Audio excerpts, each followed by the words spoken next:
Thank you for joining me for this week's Frame by Frame, an adaptation of the Frame's weekly focus. I'm Mackenzie Wright. Conversations surrounding childcare and early education in the United States, and specifically here in Massachusetts, often involve concerns about affordability and accessibility. It's a challenge that's faced by not just the families themselves seeking care, but providers as well. So the Commonwealth is taking a unique approach toward ensuring affordable, high-quality childcare with the help of the Governor's Early Education and Child Care Task Force. This was born out of an executive order that the governor signed on January 16th that calls for the whole of government to lean in to solving for many of the pressing issues in this sector. This interagency task force is here at Mass Bay Community College in Framingham for just one of 15 total listening sessions happening across the Commonwealth. Leading the charge is Education Secretary Patrick Tutwiler, who says they want to hear from the field's, quote, experts, from child care providers to families and educators, regarding thoughts on the challenges faced by their workforce. We had to figure out, how do you do housing?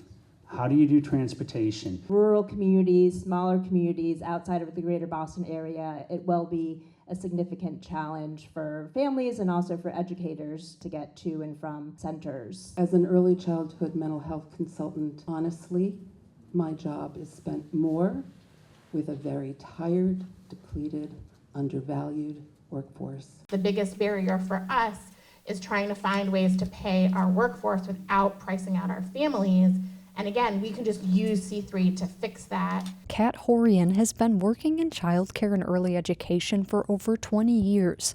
The C3 she's referring to are Commonwealth Cares for Children grants, which are available for eligible early education and care licensed providers serving families here in Massachusetts. It's just one of a number of different topics brought up by these community stakeholders, as the funding provides much needed support for their day-to-day operational and workforce costs.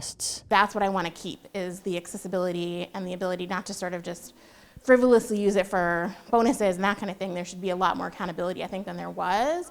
But the ability to use it universally to fill in whatever gap that's best for your community. The C3 funding, it has been really incredible as it relates to, or giving us the opportunity to increase our educator salaries. 100% of the money that we've received has gone right into those paychecks. And that has been incredible from both a recruitment and a retention perspective.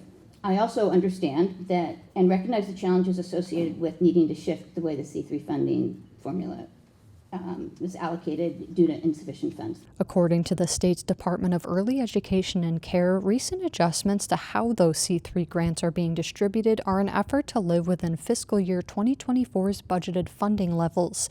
It's been tricky for providers to navigate, but the task force wants each of these speakers to know. We hear you. The executive order, this task force, this effort is all in support of creating a brighter path for families to make sure that childcare is affordable, accessible. Change is coming. Listening sessions like this one will continue throughout the summer.